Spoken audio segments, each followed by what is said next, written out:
Thanks for joining me again, Kieran. That was an incident-packed game. We come out on the right end of. So how did you see it going? Yeah, one that I was really worried about actually. Didn't have a game Saturday. Trained on the Friday night, but we had a good chat before tonight. When we played Brislington away at their place, one of the toughest games of the season, so I was anticipating the same, and it was exactly that. I think they're probably stronger tonight than they have been in previous weeks. Obviously Shane Mannings was back, a couple of others drafted in. So yeah, I was fearful of tonight. I thought if we weren't at top level, top gear, then we were going to drop points, and that was my conversation with the boys. But preparation wise, always difficult midweek with boys arriving at different times after work, but the warm-up and the mentality of the boys leading up to it was superb. So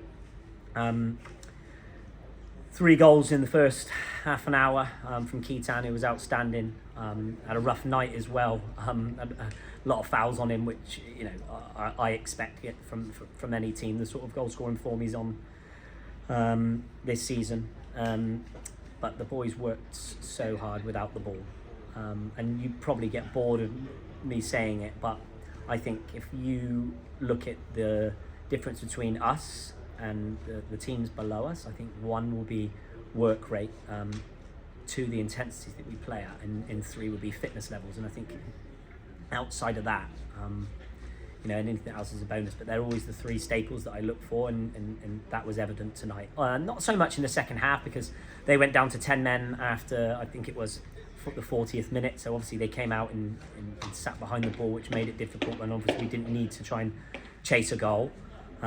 So we had a lot of possession without really penetrating too much, but I think in the second half they didn't have a shot on target, or even a shot on goal. But Smallsy back 4, outstanding.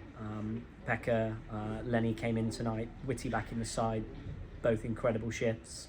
Half picked up a straight red, which I thought was harsh, but based on the nature of the game, maybe a needless tackle we didn't need to make. So we'll have to address that one, and if we can get hold of the VO footage and maybe submit for an appeal if we look at it and think, but we'll cross that bridge when we come to it. But the squad again, Sid came into the side. I know is Nanny Caff will be watching my interviews, as he always tells me, and he was probably man of the match tonight, coming back in the side. I know he was disappointed to be on the bench for the Buckland game, but he'd come in tonight and he was absolutely head and shoulders, I thought, alongside Alex. So 3 goals, clean sheet, robust, intense, full of beans we were tonight, and we needed to probably be a full strength Brislington side.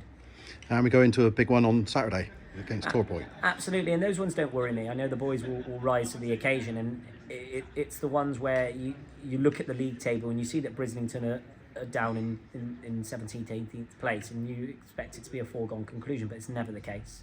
Never the case. When we went there early on in the season, really tough game. Tonight, their best side they possibly could put out, and we come away with the 3-0 win. But Torpoint, like I said, will take care of itself, like the Clevedon game. I know the boys will turn up and be in the right frame of mind, and it's fortunate for Torpoint and Clevedon that they picked up so many points early on in the season that they must get that buffer. So it is a must-win for us if we want to have any say on the title race. But tonight was obviously 3 points to secure in that playoff position. So I'll leave really, really happy tonight on a big potential banana skin that we've avoided, and then prepare for arguably the biggest game of the season for Bolton, and probably the biggest for some years. Okay, we will see you then. Cheers, John. Thanks.